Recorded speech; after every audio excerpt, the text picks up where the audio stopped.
Yan mga sir to, Toyota Innova, galing pa sila ni sir ng Batangas sir no? Laurel Batangas. Laurel Batangas. Bali ang issue kasi nito, nagbi-blink yung timing belt tapos lahat hindi gumana, lahat ng gauge niya.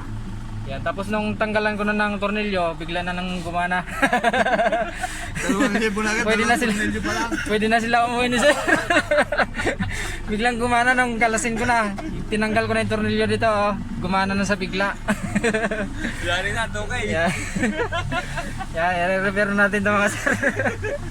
para sigurado na baka pag-alis sila ni sir, mamamatay na lang. Dalawang tornilyo lang pala. Tinanggal ko lang yung dalawang tornilyo, nagulat si sir, biglang gumana.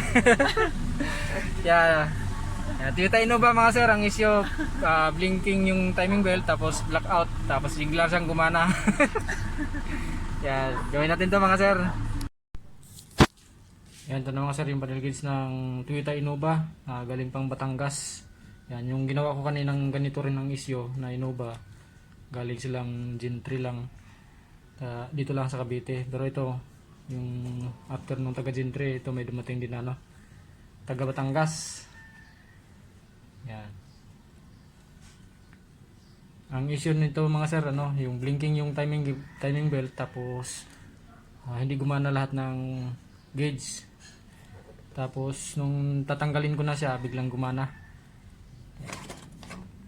Yung sabi ng may-ari kasi pag sobrang tagal na raw ng andar ng sasakyan, saka daw gagana. Kaya kanina bigla na lang gumana nung tatanggalin ko na sana yung ano, itong gauge.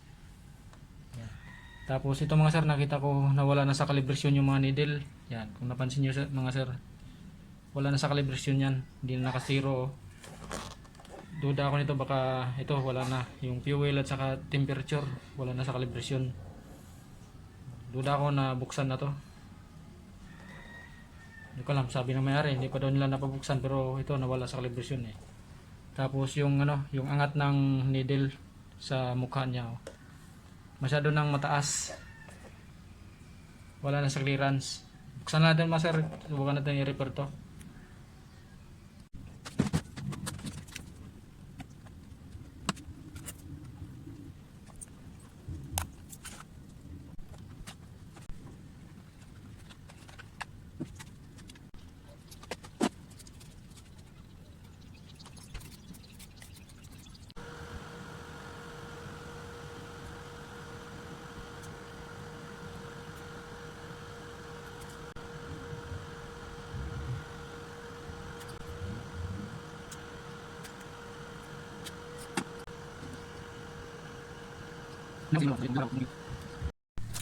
Yan, ito na mga sir, yung ano, yung panel gauge ng Toyota Innova na galing pang Batangas. Saan kayo sa Batangas sir? Laurel. Laurel. Yan. Yung blackout issue mga sir, tapos blinking yung timing belt. Yan. Okay lang sir, pahinaan ko sir. Baka makapirat ako eh. Yan. Okay na siya mga sir, na may display na yung odo. Tapos ano, nawala na rin yung blinking ng timing belt niya. Tapos i-start natin.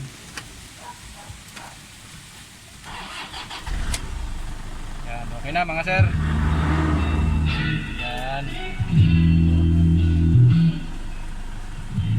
Marami ka pang gas sir, oh. Pwede pa yan. Abot pa yan ng Batangas no? Balik. Okay. Limang balik. Ayos na. Ari ang ka-chat mo. Siya pala. Si kapatid ko. Tumawag, ay kachat ko kapon. Yan, okay na mga sir. Bali, may mga ano lang, may mga loose contact, tapos may pinalitan din akong mga pyesa. Siguro sa lamig ng aircon ni sir, nag-moist, kinalawang yung board eh ng panel gauge. Yung mga connection may mga umido. Yun. Pag sobrang lamig talaga ang aircon, naapektuhan dito sir yung panel gauge eh. Ay, malamig talaga aircon. Kasi malapit sa dito sa may bugahan, no? Dalawa kabilaan eh. Kaya daming umido dun sa board. Yan, yun lang mga sir. Maraming salamat. Toyota Innova na blackout issue, tapos blinking yung timing belt. Okay na sa mga sir.